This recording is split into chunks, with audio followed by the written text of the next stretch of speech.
ଭିଓସ୍ ମୋ JRP study centre channel ତରଫରୁ ଆପଣଙ୍କୁ ସ୍ୱାଗତ କରୁଅଛି। ଆସନ୍ତୁ ନୂଆ ବିଷୟରେ ଆଲୋଚନା କରିବା।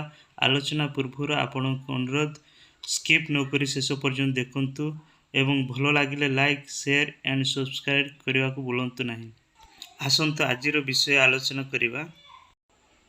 ଆମେ ଇଂଲିଶରେ ନମ୍ବର ସିଷ୍ଟମ କହିଥାଉ ଏବଂ ଓଡ଼ିଆରେ ସଂଖ୍ୟାର ପ୍ରକ୍ରିୟା କୁହାଯାଇଥାଏ।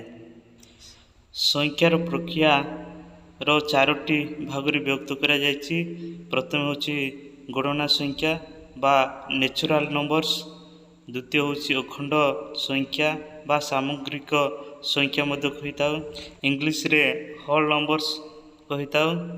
ତୃତୀୟଟି ହେଉଛି ପୂର୍ଣ୍ଣ ସଂଖ୍ୟା ବା ଇଣ୍ଟିଜର୍ସ, ଚତୁର୍ଥ ହେଉଛି ପରିମେୟ ସଂଖ୍ୟା ବା ରେସନାଲ ନମ୍ବର୍ସ, ପଞ୍ଚମ ନମ୍ବର ହେଉଛି ବାସ୍ତବ ସଂଖ୍ୟା ବା ରିଏଲ ନମ୍ବର୍ସ।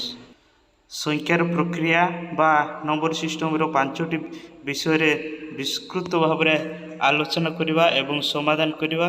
ସେଥିପାଇଁ ଆପଣମାନଙ୍କୁ ଅନୁରୋଧ ଏହି ଭିଡ଼ିଓ ଶେଷ ହେବା ପର୍ଯ୍ୟନ୍ତ ଦେଖନ୍ତୁ, ସ୍କିପ୍ ନକରି ଦେଖନ୍ତୁ। ସ୍ୱାଭାବିକ ସଂଖ୍ୟା। ଆସନ୍ତୁ ସ୍ୱାଭାବିକ ସଂଖ୍ୟାର ଐତିହାସିକ ପୃଷ୍ଠଭୂମି ସମ୍ପର୍କରେ କିଛି ଜାଣିବା। ଆଦିମ କାଳରୁ ମଣିଷ ନିଜର ଜୀବନ ଧାରଣ କରିବା ପାଇଁ ଖାଦ୍ୟ ସଂଗ୍ରହ କରିବା, ସୁରକ୍ଷିତ ଜୀବନ ଯାପନ କରିବା ପାଇଁ ବାସସ୍ଥାନ ବ୍ୟବସ୍ଥା କରିବା ଏବଂ ବ୍ୟାହ ଶତ୍ରୁ କବଳରୁ ନିଜକୁ ରକ୍ଷା କରିବା ପାଇଁ ଗୋଷ୍ଠୀଗତ ଜୀବନ ଯାପନ କରିବା ବ୍ୟବସ୍ଥା କରିବାର ଅଭ୍ୟସ୍ତ ହୋଇଥିଲା।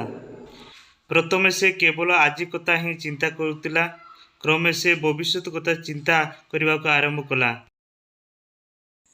ଯେତେବେଳେ ସେ ଭବିଷ୍ୟତ ଜୀବନଯାପନ ପାଇଁ ପଶୁପାଳନ କରିବା, ବୃକ୍ଷରୋପଣ କରିବା କଥା ଚିନ୍ତା କଲା, ସେତେବେଳେ ସେ ପାଳନ କଲା ଏକାଧିକ ପଶୁ, ସେ ଲଗାଇଲା ଏକାଧିକ ବୃକ୍ଷ। ସେ ଯେଉଁ ପଶୁଗୁଡ଼ିକ ପାଳନ କଲା, ଯେଉଁ ଗଛଗୁଡ଼ିକ ଲଗାଇଲା, ସେଗୁଡ଼ିକ ହିସାବ ରଖିବାର ଆବଶ୍ୟକତା ସେ ଅନୁଭବ କଲା। ନିଜ ଗୁହାଳର ପଶୁମାନଙ୍କୁ ହିସାବ ରଖିବା ନିମନ୍ତେ ଏକ ବ୍ୟବସ୍ଥା ଆପଣେଇଲା। ତା ଗୁହାଳରୁ ଯେଉଁ ପଶୁଗୁଡ଼ିକ ବାହାରକୁ ଗଲେ, ସେଗୁଡ଼ିକ ପୁଣି ସନ୍ଧ୍ୟାବେଳକୁ ଗୁହାଳକୁ ଫେରିଲେ କି ନାହିଁ, ତାର ହିସାବ ରଖିବା ପାଇଁ ପଶୁଗୁଡ଼ିକ ବାହାରକୁ ଗଲାବେଳେ ସେ କାନ୍ଥରେ ଗୋଟିଏ ପଶୁ ପାଇଁ ଗୋଟିଏ ଗାର ଟାଣିଲା ଓ ପଶୁଗୁଡ଼ିକ ଫେରିଲା ବେଳେ ଗୋଟିଏ ପଶୁ ଗୁହାଳରେ ପଶିଲେ ଗୋଟିଏ ଗାର ଲିଭେଇଲା। ଶେଷରେ ଯଦି ଦେଖିଲା ଗୋଟିଏ ଗାର ଅଲିଭା ରହିଗଲା, ହେଲେ ସେ ଜାଣିପାରିଲା ଯେ ତାର ପଶୁ ଘରକୁ ଫେରି ନାହିଁ। ଯଦି ସମସ୍ତ ଗାର ଲିଭିଗଲା ଓ ଗୁହାଳ ବାହାରେ ଆଉ କୌଣସି ପଶୁ ନାହିଁ, ତେବେ ସେ ଜାଣିପାରିଲା ଯେ ତାର ସମସ୍ତ ପଶୁ ଫେରି ଆସିଛନ୍ତି। ଗାର ଟାଣିବା ଓ ଗାର ଲିଭେଇବା କାର୍ଯ୍ୟକୁ ସରଳ କରିବା ପାଇଁ ସେ ଗୋଟିଏ ବସ୍ତୁକୁ ଗୋଟିଏ ଗାର ଦ୍ୱାରା ଚିହ୍ନିତ କରିବା ପରିବର୍ତ୍ତେ ସେ ଗୋଟିଏ ପଶୁ ବା ଗୋଟିଏ ବସ୍ତୁ ପାଇଁ ଗୋଟିଏ କାଠି ବା ଗୋଟିଏ ଗଡ଼ି ବା ଗୋଟିଏ ଶୁଖିଲା ମଞ୍ଜିର ବ୍ୟବହାର କଲା। ତାର ଯେତିକି ପଶୁ ସେତିକି କାଠିର ବିଡ଼ାଟିଏ ରହିଲା। ପୁଣି ତା ବାଡ଼ିରେ ଫଳିଥିବା ଫଳଗୁଡ଼ିକ ହିସାବ ରଖିବା ପାଇଁ ଆଉ ଗୋଟିଏ କାଠି ବିଡ଼ା ରହିଲା। ଏଭଳି ଯେତେ ପ୍ରକାର ପଶୁ ବା ବସ୍ତୁ ହିସାବ ରଖିବାର ଆବଶ୍ୟକତା ପଡ଼ିଲା, ସେତେ ବିଡ଼ା କାଠି ସେ ରଖିଲା।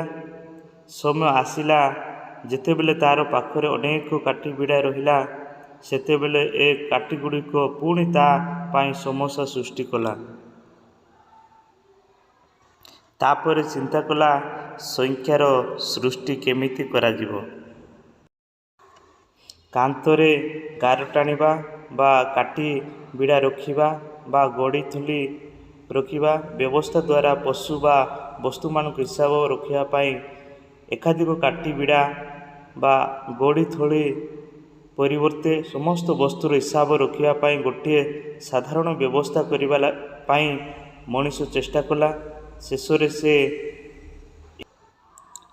ଏହି ଆବଶ୍ୟକତା ପୂରଣ କରିବା ପାଇଁ ସୃଷ୍ଟି କଲା ସଂଖ୍ୟା।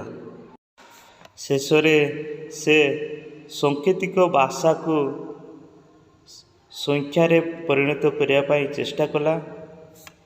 ଆବଶ୍ୟକତା ପୂରଣ କରିବା ପାଇଁ ସୃଷ୍ଟି ହେଲା ସଂଖ୍ୟା। ସେଦିନଠାରୁ ଆମେ ସେ ସଂଖ୍ୟା ଗୁଡ଼ିକୁ ସ୍ୱାଭାବିକ ସଂଖ୍ୟା ବା ଗଣନା ସଂଖ୍ୟା ଭାବରେ ବ୍ୟବହାର କରି ଆସୁଅଛୁ। ପ୍ରଥମେ ଦେଖିବା ଗଣନା ସଂଖ୍ୟା କାହାକୁ କୁହାଯାଏ। Natural numbers. ଗଣନ ପ୍ରକ୍ରିୟା ପାଇଁ ବ୍ୟବହାର କରାଯାଉଥିବା ସଂଖ୍ୟା ଗୁଡ଼ିକୁ ଗଣନ ସଂଖ୍ୟା କୁହାଯାଏ। ସେଗୁଡ଼ିକ ହେଲେ 1, 2, 3, 4, 5, 6, 7, 8 ଏମିତି ଅସଂଖ୍ୟ ଭାବରେ ଗଣନ ସଂଖ୍ୟାକୁ ଆମେ ଦୈନନ୍ଦିନ ଜୀବନରେ ବିଭିନ୍ନ ବସ୍ତୁ, ପଦାର୍ଥ, ପଶୁ, ପକ୍ଷୀକୁ ଆମେ ଗଣିବା ପାଇଁ ବ୍ୟବହାର କରିଥାଉ। ଏହି ଟେବୁଲରେ ଦେଖୁଥିବା ପ୍ରତ୍ୟେକ ସଂଖ୍ୟାକୁ ଆମେ ଗଣନା ସଂଖ୍ୟା କହିବା। ଆସନ୍ତୁ ସ୍ୱାଭାବିକ ସଂଖ୍ୟା କାହାକୁ କହିବା। ଏହି ସଂଖ୍ୟା ଗୁଡ଼ିକୁ ସ୍ୱାଭାବିକ ଭାବରେ ଓ ବ୍ୟାପକ ରୂପରେ ବ୍ୟବହାର କରାଯାଉଥିବାରୁ ଏମାନଙ୍କୁ ସ୍ୱାଭାବିକ ସଂଖ୍ୟା କୁହାଯାଇଥାଏ। ଗଣନ ସଂଖ୍ୟା ସମ୍ବନ୍ଧରେ କେତେକ ଗୁରୁତ୍ୱପୂର୍ଣ୍ଣ ତଥ୍ୟ ବିଷୟରେ ଆମେ ଆଲୋଚନା କରିବା। ଆପଣ ନେକ୍ସଟ ଭିଡ଼ିଓକୁ ଦେଖନ୍ତୁ। ଗଣନ ସଂଖ୍ୟା ସମ୍ବନ୍ଧରେ କେତେକ ଗୁରୁତ୍ୱପୂର୍ଣ୍ଣ ତଥ୍ୟ ଏବଂ ନମ୍ବର ସିଷ୍ଟମ ବା ସଂଖ୍ୟାର ପ୍ରକ୍ରିୟା ସମ୍ପର୍କରେ ପ୍ରତ୍ୟେକ ପଏଣ୍ଟକୁ ବିସ୍ତାରିତ ଭାବରେ ଆଲୋଚନା କରାଯିବ।